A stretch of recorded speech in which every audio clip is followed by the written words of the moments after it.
एक समय की बात है। एक शहर में एक धनी व्यापारी रहता था। उसका एक नौकर था जिसका नाम रमेश था।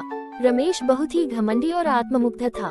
उसे लगता था कि वह मालिक के बिना भी सब कुछ संभाल सकता है। एक दिन व्यापारी को किसी जरूरी काम से कुछ दिनों के लिए शहर से बाहर जाना पड़ा। उसने रमेश को सभी कामों की जिम्मेदारी सौंपी और कहा, रमेश, मुझे कुछ दिनों के लिए बाहर जाना है। तुम्हें घर और व्यापार की देखभाल करनी होगी।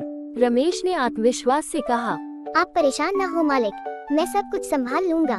व्यापारी के जाते ही रमेश ने खुद को मालिक मान लिया और अपने दोस्तों को बुलाकर घर में दावत की।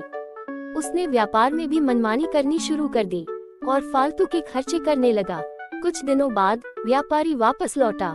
उसने देखा कि घर में अव्यवस्था फैली हुई थी और व्यापार का हाल भी बुरा था। उसने रमेश को बुलाकर पूछा, ये सब क्या हो गया रमेश? तुमने मेरे जाने के बाद ये क्या हाल कर दिया? रमेश ने शर्मिंदा होकर कहा, मालिक, मुझे माफ कर दीजिए। मैंने अपनी जिम्मेदारियों को गंभीरता से नहीं लिया और घमंड में आकर सब कुछ बर्बाद कर दिया। व्यापारी ने उसे समझाते हुए कहा, रमेश, घमंड हमेशा इंसान को नीचे गिरा देता है। तुम्हें समझना चाहिए कि जिम्मेदारी और विनम्रता से ही इंसान सफलता प्राप्त करता है। रमेश ने अपनी गलती स्वीकार की और वादा किया कि वह आगे से कभी भी घमंड नहीं करेगा और अपनी जिम्मेदारियों को पूरी ईमानदारी से निभाएगा।